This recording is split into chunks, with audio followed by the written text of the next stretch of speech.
Bismillahirrahmanirrahim. Assalamualaikum warahmatullahi wabarakatuh. Alhamdulillahi rabbil alamin. Assalatu wassalamu ala asyrafil anbiya'i wal mursalin Sayyidina Muhammadin wa ala alihi wa ashabihi ajma'in, amma ba'd. Puji syukur kita panjatkan kehadirat Allah subhanahu wa ta'ala yang telah memberikan kita kesehatan, kekuatan sehingga kita masih bisa melakukan aktivitas kita sebagai mahasiswa. Selawat dan salam semoga dicurahkan kepada baginda Rasulullah sallallahu alaihi wasallam, Nabi yang telah membawa umatnya dari alam yang gelap gulita menuju alam yang cerah benderang. Baiklah, kami sedikit menjelaskan beberapa poin atau materi yang selama kami ambil selama kuliah daring ini. Baiklah, yang pertama, menganalisis masalah sosial ekonomi masyarakat terdampak COVID-19. Yang pertama, kelangkaan barang. Sejak jumlah korban COVID-19 terus meningkat, beberapa barang langka di pasaran. Bukan hanya terjadi pada alat-alat pelindung diri, masyarakat juga berbondong-bondong membeli barang-barang kebutuhan pokok dengan jumlah yang banyak. Yang kedua, disorganisasi dan disfungsi sosial. Kasus COVID-19 ini bukan hanya menyebabkan disorganisasi sosial, namun juga menyebabkan disfungsi sosial.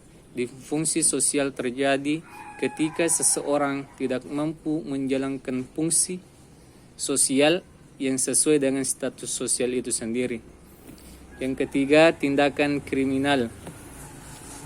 Tindakan kriminal ini yang dilakukan bisa beragam seperti pencurian alat pelindung diri yang telah langka saat ini. Yang keempat, melemahnya sektor pariwisata. Sektor pariwisata ini terkait dengan hotel, restoran, tempat wisata, dan lain-lain. Namun, sejak kasus COVID-19 meningkat, berbagai tempat wisata harus ditutup dalam waktu yang belum ditentukan demi mencegah penyebaran COVID-19. Yang terakhir, angka kemiskinan dan pengangguran meningkat. Kasus corona di Indonesia telah hampir melumpuhkan kegiatan ekonomi masyarakat. Sejak pemerintah menerapkan berbagai kebijakan seperti from home, pembatasan wilayah, dan penutupan berbagai publik seperti tempat wisata. Yang kedua, kita beralih kepada pembahasan mengenai patologi sosial. Yang pertama, pengertian patologi sosial. Patologi dapat digunakan untuk menjelaskan adanya penyakit yang menjangkiti masyarakat. Menggunakan analogi organisme, penyakit adalah sesuatu yang berbahaya sehingga harus diobati ketika menjangkiti tubuh atau organisme. Dalam konteks sosial, patologi juga harus dieliminasi karena berbahaya bagi berlangsung di masyarakat. Pengertian patologi dapat dideskripsikan sebagai penyakit sosial yang ada di masyarakat. Contoh besarnya seperti rasisme adalah perilaku sosial yang patologis. Yang kedua, korupsi adalah penyakit sosial yang dapat menyakiti semua level masyarakat. Yang ketiga, kemiskinan menjadi patologi sosial karena kehadirannya mengancam sistem sosial. Yang terakhir, diskriminasi bisa lahir berbagai faktor yang sepele, misalnya perbedaan atribut. Selanjutnya kita beralih kepada judul kriminalitas dalam patologi sosial. Dalam perkembangan masyarakat seperti ini, pengaruh budaya di luar sistem masyarakat sangat mempengaruhi perilaku anggota masyarakat itu sendiri. Fakta menunjukkan semua tipe kejahatan atau semakin bertambah jumlahnya dengan semakin lajunya perkembangan industrialisasi dan urbanisasi. Adapun motif yang mendorong melakukan tindakan kejahatan itu antara lain: yang pertama, untuk memuaskan kecenderungan dan kekerasan; yang kedua, kecenderungan pembawaan yang patologis dan abnormal; yang ketiga, meningkatkan agresivitas dan dorongan seksual. Ya, baiklah, kami beralih kepada judul tentang Omnibus Law. Omnibus Law artinya metode atau konsep pembuatan regulasi yang menyambungkan beberapa aturan yang substansi pengaturannya berbeda, seperti halnya peraturan dalam satu payung hukum. Yang kedua, namun demikian, Omnibus Law Cipta Kerja jadi RUU yang paling banyak jadi sorotan publik.